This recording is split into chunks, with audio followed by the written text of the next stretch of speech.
2 years, I did a newspaper route with my brother, collecting cans and cardboards and sell futons. And my mom and sister did housework. We did everything we can. We moved 10 times first year and a half, like looking for cheaper rent and stuff. I don't want a suitcase. It wasn't that hard. But then my dad woke up one morning. He said, "Hey, I had a dream. We're opening a restaurant together." That's my dad never cooked in his life. He never had a business. He had no business concept, business plan. Until today, he doesn't know how to use a microwave. And he's telling me we're opening a restaurant together. After one dream, one night? One dream, one morning, Holy- he just told us, we're going to pray about it. I said, "Dad, we don't even have the money to. How can you even imagine?" I said, "Hey, God gave me a vision. It'll happen." That's what incredible. happened. That's it, back in 87. But then he said, we pray about it. And to make it short, we met the Japanese guy. We don't even know who he was. And exchanged the phone number. And then he sent us $300,000 to a bank account. We had $2,000. So Where did you meet him? originally we met him on the street. In Roseville, actually. That's why I moved to. Okay, so he was buying old houses. So we asked him, if you have a house, if we can rent it, that'd be great, because we're looking for a house. And then back then it was about $1,500 to rent the house. I still remember, I drive by it all the time. He said, "How about $750? I give you half off." I said, "Oh, great." Sure. I had about, I don't know how many people lived in there. Me, my cousin, altogether about 10 people live in the house, little house. And yeah, he told my dad, "What are you doing?" And we share the ideas, and he decided to send us $300,000. So what did your dad say after he had the vision? Like you guys were probably like, "We don't know how to cook. We don't have money."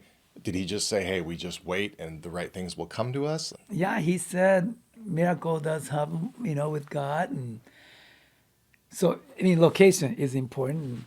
He didn't know where to open. We live in South area first, and goes to Roseville where no Asian people back then. I was one of 3 Asian kid in the whole school back then. And he opened the map. He's a runner. He said, "Hey, there's a dam out there. I want to run around the dam." So we picked Fair Oaks. That's how he decided. He has no idea where to open. And no Go River, Folsom back then. It was kind of no Asian population. back Right. there. No, they're not. And of course, I'm the Mr. No Problem. I had no idea how much everything worth. So they said, "Hey, this hood is 50,000. I have no idea." "Okay, no problem." So within 6 months, we ran out of money. And we called that guy, "Sorry, we lost all your money." And he said, "Well, let me send you another 100,000. He did. And we ran out again. Did he say why? Did he? No, he think he was a good investment, I think. There's got to be more. I don't get it. Yeah, I don't maybe get he it. had a similar vision. I don't know. Maybe No, I will never give to a pastor who never done business, never can that's true. cook to that kind of money.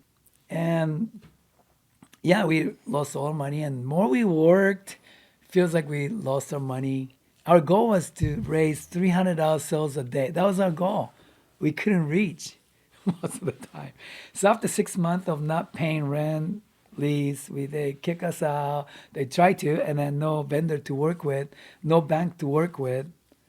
So I said, "Dad, here I am." I was turning 21. We hit the wall.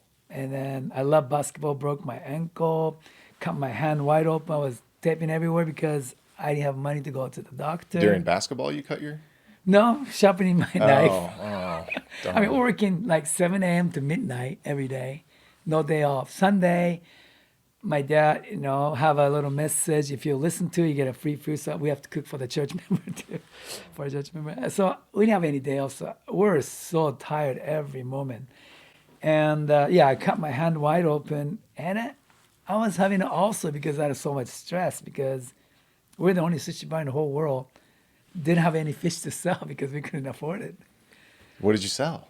Nothing. Like avocado, cucumber roll, whatever we had. I mean, we didn't have many customers anyway. And then my dad is kind of perfectionist. If 4 people came and ordered 4 sukiyaki, he has to make one by one. By the time he goes to the third one, they're gone. They say, "I can't wait." So we didn't know how to run a business. Oh That my was a, gosh. so I told my dad, I think it was not a dream, it was a nightmare.